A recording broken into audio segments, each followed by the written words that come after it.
Nous sommes le 18 décembre, c'est la journée mondiale des migrants et c'est pour nous le fait du jour.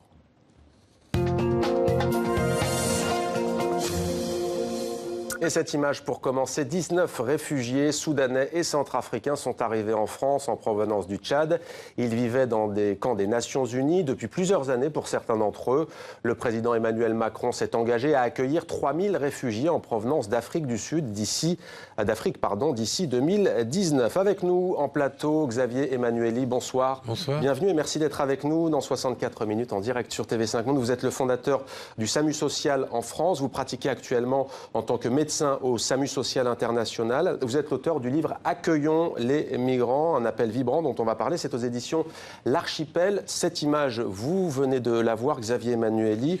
C'est quoi? C'est un coup de com' le jour de cette journée mondiale des migrants? Oh, si on était méchant, on dirait ça, mais c'est peut-être un catalyseur, c'est le début de quelque chose. En tout cas, c'est bien. S'il y a derrière la suite, ça ira.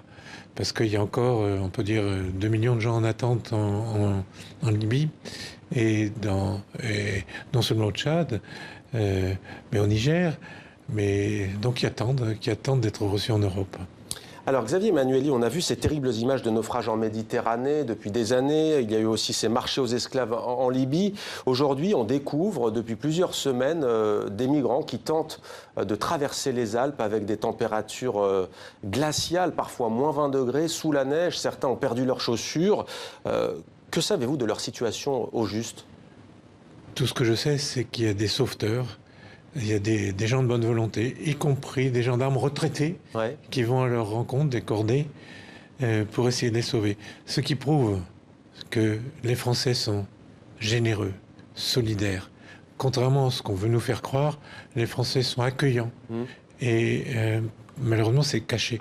Et on va chercher ces gens qui sont naufragés, en quelque sorte, dans la montagne, qui sont en péril. Pourquoi vous dites malheureusement c'est caché? Pour que le gouvernement notamment se dise les Français ne veulent pas des migrants, voilà, on ne peut pas accueillir toute la misère du monde?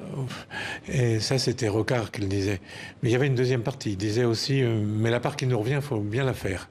Et il nous revient une part quand même. On ne prendra pas toute la misère du monde. Mais les gens qui viennent chercher un accueil chez nous, il faut les accueillir correctement, bien.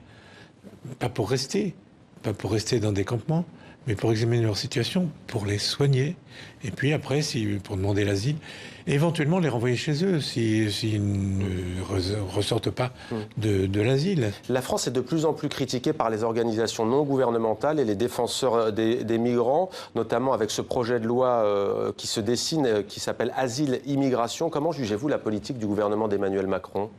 Attendez, j'espère que cette loi n'est pas complète et qu'elle va être tempérée, parce qu'il y a beaucoup de voix qui connaissent le terrain, qui vont dire « attendez, on se calme, on ne va pas chercher les gens dans des centres d'hébergement, on ne va pas faire ça ». Donc, il faut être vigilant, on est en démocratie.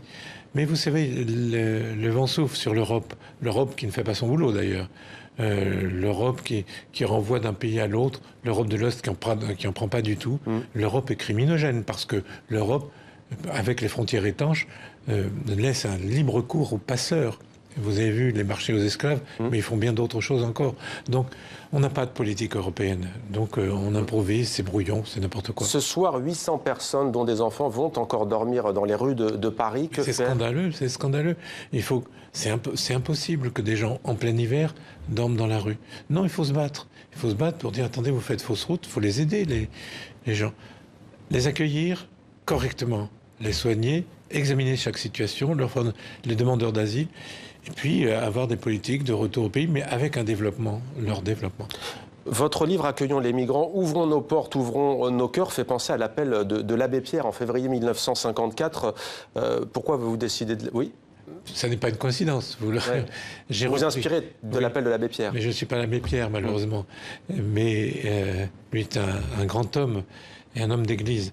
Et comme il avait fait cet appel dans un hiver terrible, ça avait soulevé un enthousiasme et un torrent de générosité. Je voudrais bien qu'il se passe la même chose, qu'on n'accepte plus que ces migrants soient traités comme ça, qu'ils restent en panne, que ce soit la Turquie qui soit le maître d'œuvre pour l'Europe, que ce soit la Libye, que les Grecs tiennent enfermés dans des îles, dans les îles, Le Moria, par exemple, il y a 6 000 migrants en panne. Donc, je ne parle pas de l'Angleterre qui prend zéro. Les pays de l'Europe de l'Est, la Hongrie, la Pologne, la Tchéquie, tous ces gens-là ne prennent pas de migrants. Et pourtant, on les accueillait quand ils étaient derrière les rideaux de fer. Merci beaucoup Xavier Emmanuelli. Accueillons les migrants. Ouvrons nos portes, ouvrons nos cœurs. C'est aux éditions L'Archipel.